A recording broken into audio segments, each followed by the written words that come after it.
Hello and welcome to another Cliff Reviews Art House.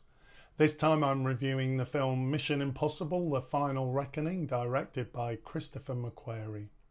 I've really enjoyed the Mission Impossible films. They're not artworks, they're not art house cinema, but they are just cracking cinema entertainment. My expectations for this one were sky high, but unfortunately it didn't quite meet them. I do think that there are major flaws in this film. I've seen it twice and I still had my reservations the second time. But before I talk about the problems I had with the film, let's focus on what I did like. There are moments when cinema reminds you of its power, not just as entertainment, but as experience. Seeing Mission Impossible: The Final Reckoning in Dolby Vision and Atmos sound on one of the big screens at Leicester Square, I was overwhelmed by that magic. This is epic cinema. It's an audio-visual assault in the best sense. It's a real treat. It's bombastic, yes, but also strangely intimate for those of us who've been with this franchise for nearly 30 years. That point is worth lingering on. The film opens with a montage of clips from the series of films going all the way back to 1996. But of course, the legacy stretches further. Mission Impossible began in 1966 as a television series. For me, it's one of those cultural threads that's been present for most of my life, like Batman, Spider-Man or Star Trek's Spock. I loved Mission Impossible as a kid. There's a deep nostalgia at play here and the film knows it. It honours that legacy, not just with nods, but with rituals. The opening titles still tease scenes from the film ahead, just as the TV series did. The line, "This tape will self-destruct in 5 seconds," remains gloriously intact, even as the surrounding technology becomes ever more futuristic. There's no attempt to modernise it. I really appreciate the loyalty to that detail. The score too deserves special praise. It's remained true to the original theme while evolving over time. In the last 2 instalments, I have the feeling that it's sort of reached an operatic climax, pulsing, layered, urgent, even moving. It's not just background music, it's narrative propulsion. And as a piece of blockbuster filmmaking, the movie does deliver. Tom Cruise, still doing his own stunts at 62, achieves the impossible again. The biplane sequence in particular is outrageous. He actually experienced zero gravity during filming, and you can feel that authenticity on screen. There's no doubt he's taken it to a new level. But even as I admire the film's ambition, I came away with a few frustrations.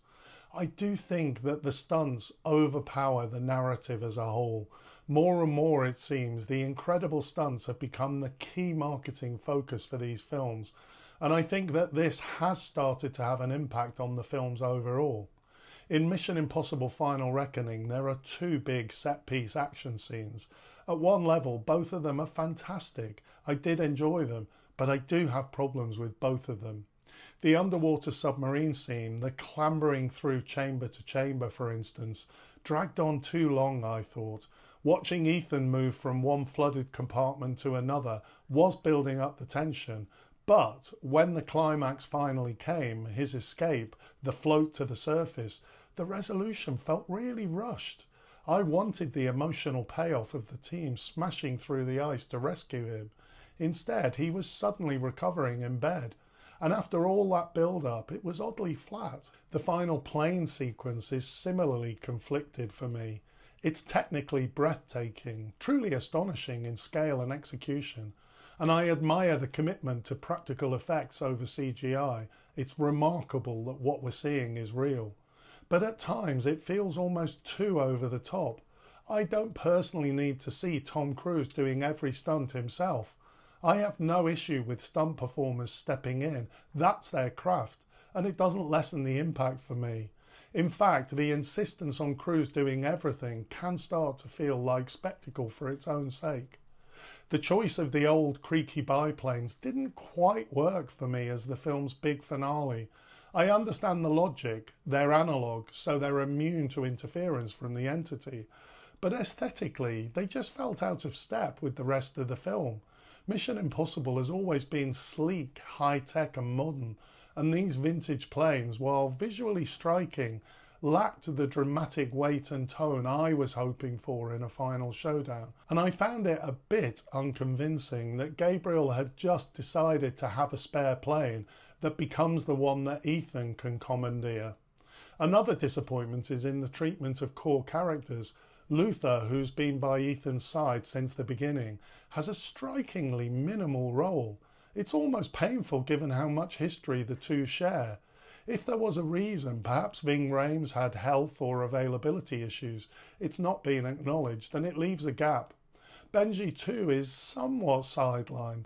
In past films he's been part comic relief, part emotional glue. Here he is present, but at times I felt he was peripheral. The chemistry and the humour between the three, Ethan, Luther and then Benji, has always been essential to the Mission Impossible alchemy. Without it, the centre feels slightly hollow. I also thought that Paris is a real disappointment. She had genuine presence and edge in the last film. Here she's reduced almost to a background figure with barely any agency. Aside from a couple of short fight scenes, she has little to do, and her dialogue is bizarrely limited. When she does speak, it's in overly simplistic, almost childlike phrases. It flattens a character who had real potential and turns her into little more than decoration. On the flip side, there are some compelling new characters, great characters that are introduced but that then have minimal roles. Hannah Waddingham as an admiral on an aircraft carrier brings immediate gravitas. Some of the submarine crew are brilliantly sketched in just a few scenes. That the film establishes them so effectively makes it all the more frustrating that it doesn't spend more time with them. The film has received mixed reviews from the critics. Some of the critics that I listened to have been critical of how slow the film is to build up, especially in terms of how much it explains from the previous films. I actually found none of this a problem. I enjoyed the build-up. It definitely recaps on the previous story so that no one can possibly fail to understand what's going on. I actually like this. It definitely is obvious at times, but it didn't feel out of place for me. I also saw criticisms of the montage from all the previous films. I really enjoyed this. In fact, it was one of my favourite things in the film. It really tapped into that nostalgia, the continuity, the journey that this franchise has taken me on.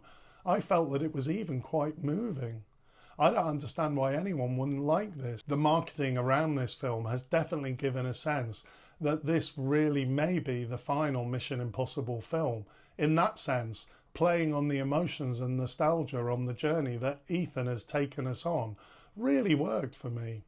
And then the fact that the story and one of the characters linked back to one of the previous films, I thought that this was a lovely touch that I really enjoyed.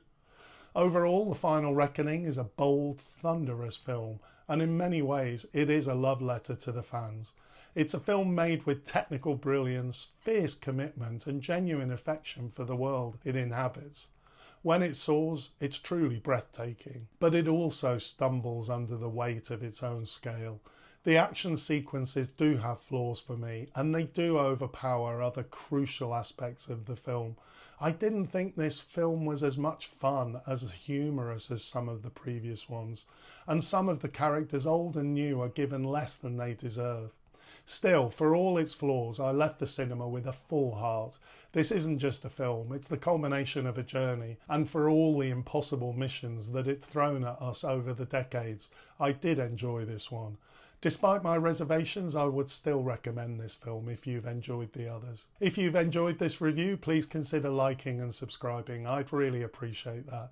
Thanks for watching, and I'll see you next time.